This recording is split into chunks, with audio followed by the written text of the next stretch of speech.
All right. I haven't been on here for a while because I didn't really have any medical updates. And then I've had friends tell me that they wanted more than medical updates. But I can give you some updates on my steroid situation. It's scary. Don't judge me. I am going on 3 weeks of steroids. Isn't he cute? No. Yes. No. Yes. No. And it is making me angry. I'm so angry. These poor kids. Yeah. Yeah. Is mommy being mean? Judy. Is mommy being mean? No. So I have no patience for anything and everything makes me mad.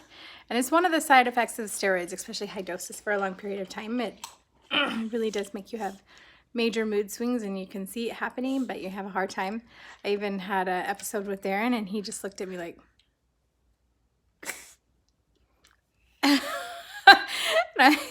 I could see myself raging on him and I was like out of body experience. So it has not been a pleasant mood-wise for probably the last week and a half of these steroids.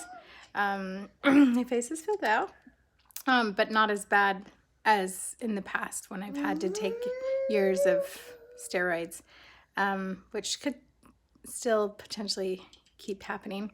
It took care of all my symptoms like right away, that they were combating the inflammation, but then it has all these other nasty things that happen. It makes me an insomniac, so I don't sleep at night. So Darren's like, go to bed. And I'm like, I can't. I'm wide awake. So I've gotten things done, like sewing costumes for all 6 kids. I know, I'm crazy. And you, who are you going to be? Definitely. And a hat. E-Boy? And a hat. From Wreck-It Ralph? E-boy hat. E-boy. Yeah. And then in other news, so the beginning of this journey was all about me. Me getting cancer, me having this crazy, huge diagnosis, how I felt, how I could feel peace for me and my situation. And there was a shift in my thinking a while ago. It's been a few weeks. When I started to think about what happens, because I'm a realist, I get both sides. I believe in miracles. I believe in the gift of time that God is even just giving me right now. But having said that, I also believe that I need to prepare the ones left behind. If that and when that happens. And as my mind shifted, I've had this urge and this desire to like fix my RAD children, which is reactive attachment disorder. It's children that have been taken out of a situation and put in another, and they have a hard time coping emotionally. So emotionally, they're very delayed. And those are my bottom 3 kids because we've only had them for 2 years. And then my top 3 kids need grievance counseling. And my husband, especially, I love you, Darren, but you need grievance counseling. And he knows that, I think.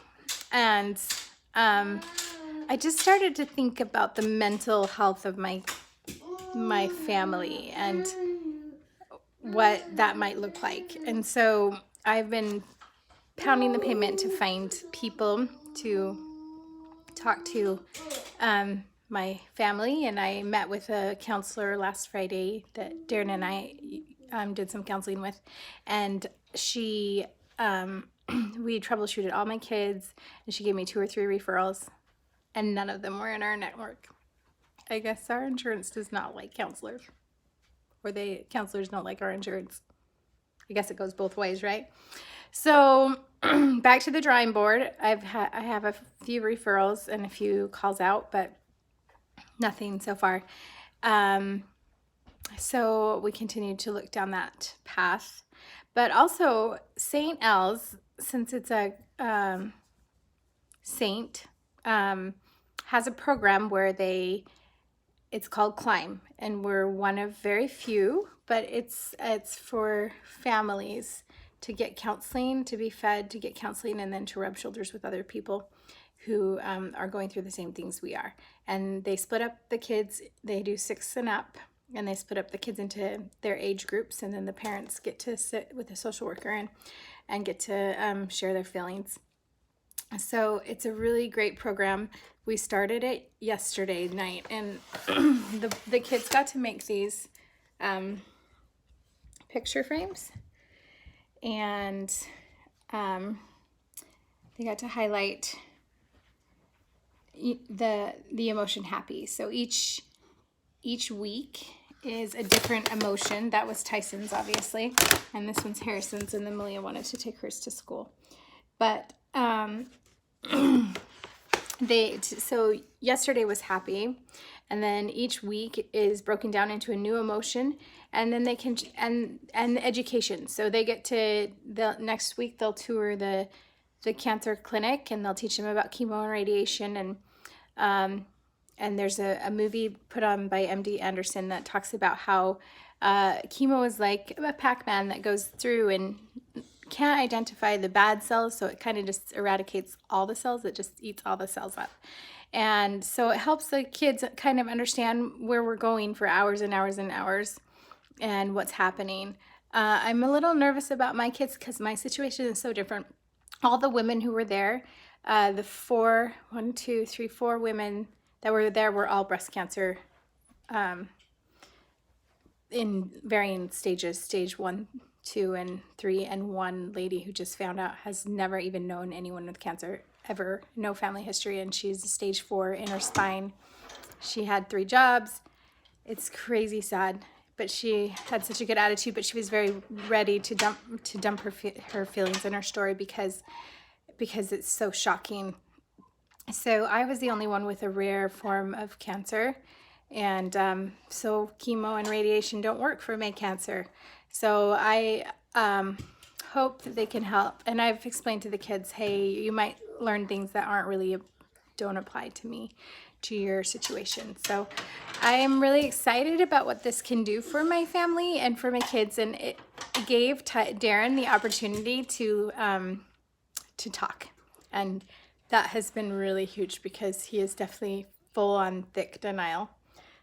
And which is totally obviously the grievance process. And so here we are working on mental health. It's appropriate, right? Since I'm a psycho on steroids. Anyway, so I go in for therapy tomorrow. We'll see what it brings.